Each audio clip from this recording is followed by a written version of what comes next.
Hi, we're still in Corinthians, and we're coming into land today with chapter 16.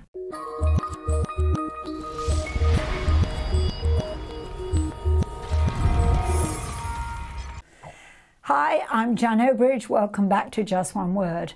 So chapter 16, it's talking about collecting money. Now, money is another hot potato. Paul talked a lot about hot potatoes. It says, what Paul said is, now concerning the collection for the saints, I've given order to the church of Galatia, even so do ye. It's saying, I already sorted this. This is already happening in Galatia. And now I'm encouraging you to do the same thing. At the beginning of the week by week, bring your individual gifts on a week-by-week basis.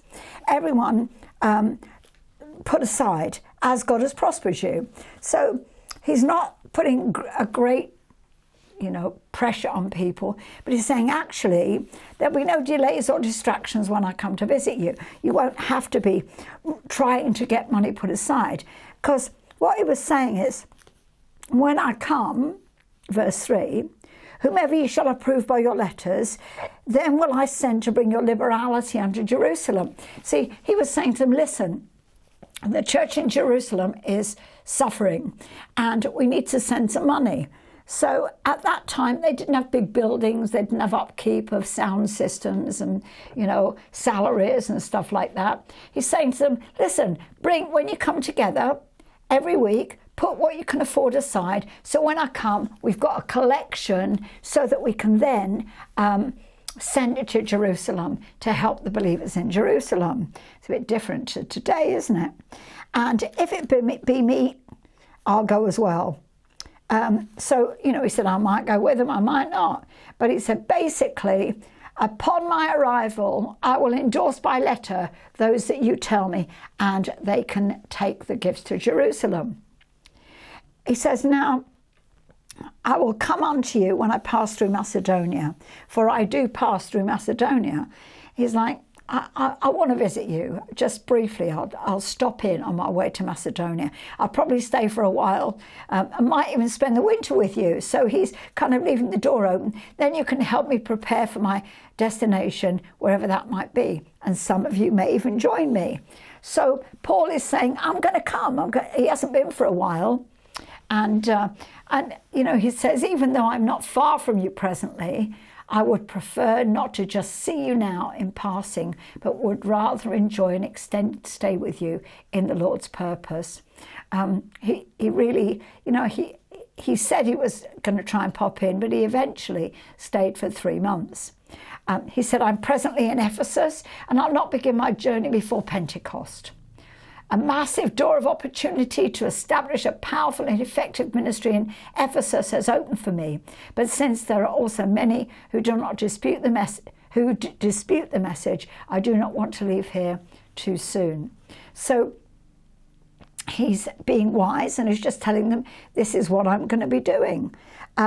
So first of all, when he's talking about money, he's talking about collecting to help other people.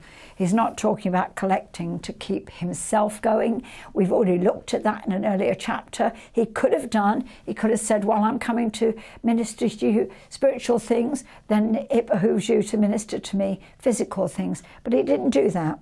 So he was making collection to support other people. So a ministry gift, a missions gift, if you like. So he was saying, take the missions offering. Get it ready, do a missions offering and have it ready for when I come.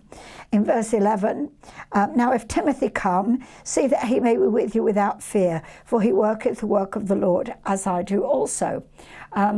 Basically what he's saying is, make him feel at home with you. Let him feel at home with you. He's rock solid. He's a great man. No one should underrate him. Honour him by providing for him and even accompanying him on his journey to join me again in Ephesus. I'm eagerly anticipating to welcome him and his team on their arrival from you.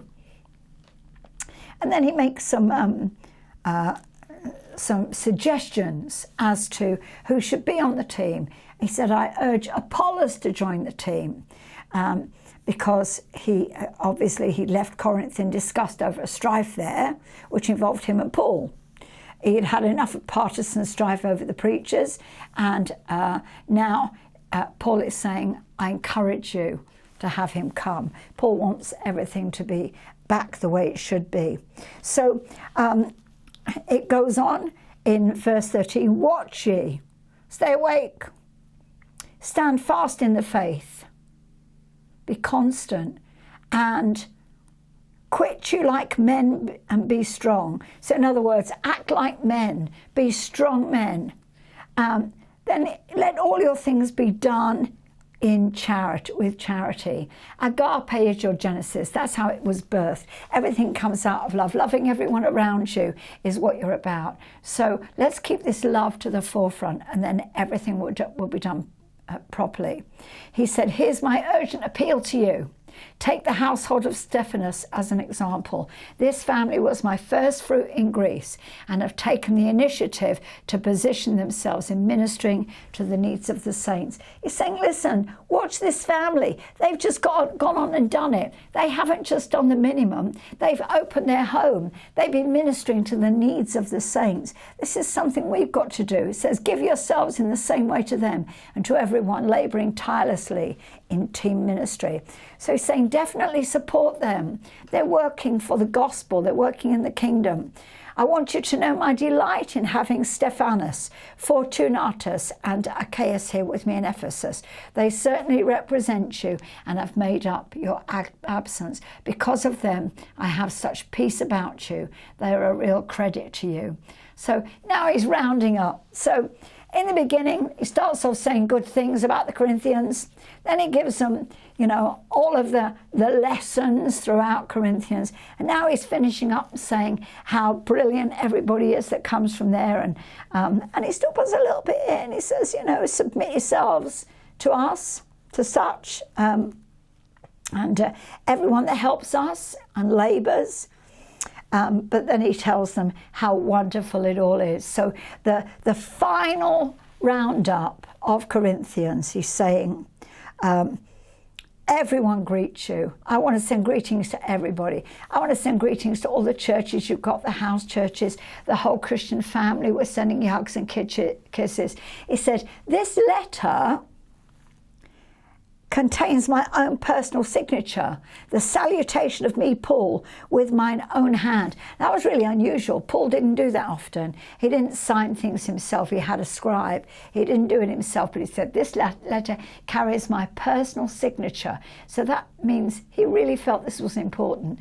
Anyone who prefers the law above grace remains under the curse mentality. God didn't curse him. Paul didn't curse him. But you know what? If you're choosing to stay under law, you're already under the curse. That's the curse mentality. There's no curse that belongs to you, but you're taking it. Jesus Christ has come. Grace is the authority of his lordship. We are so fond of him. He's the Messiah the world was waiting for. And the Aramaic word Maranatha means our Lord has come. Instead of reading the curse when disaster strikes, Habakkuk realizes that the promise outdates performance as the basis to mankind's acquittal. Deuteronomy 28 would no longer be the motivation or the measure of right or wrong. Though the fig tree does not blossom, nor fruit be on the vines, the produce of the olive fail, and the field yield no fruit. The flock shall be cut off, the flock be cut off from the folds, and there be no herd in the stalls. Yet I will rejoice in the Lord. I will joy in the God of my salvation. God, the Lord, my strength, is my strength. He makes my feet like hinds' feet. He makes me tread upon my high places. That's Habakkuk 3:17-19. So even Habakkuk got it. It's not about, the law. It's about no matter what, I trust in God. His grace is with you. You are highly favoured. My love is with you, Paul said. Our lives are intertwined in Christ Jesus. I salute him with a bold yes and amen from Paul. Thank you, Father. I thank you, Lord, that if we can learn to be givers, that we can give into missions, that we can give to those who are less fortunate than ourselves, that, Lord, it was never about collecting for their own worth. Paul never, ever stood upon his apostleship and demanded money for himself. In fact, he demanded that they didn't pay him. And then, Lord, Paul just rounds up for us here that we need to stand on your word. That, Lord, we are in you. We're one in you. We're saved in you. We're in Christ. We're redeemed. We're walking in grace. But he also says, if you don't want to be in grace, if you want to be in law, just go. Just be in law. But that's not God's best for you. It's not what God wants for you. So we thank you, Lord, that you reach out to us in Paul's words and say, come to me, all ye who are weary and heavy laden, I'll give you rest. That we do not have to struggle and strive. We just enter your rest. And we can say, our Lord has come, Maranatha, in Jesus' name. Amen. God bless you. That's the end of Corinthians. We're going to start a new series tomorrow. Come and join us. I believe I'm going to start on motivational gifts tomorrow, but unless God changes my mind. So that's going to be a great one. So God bless you. Have an awesome day. Do subscribe to this channel. Hit the notification bell and share this with someone else. So have, like I said, an awesome day. God bless you. Bye.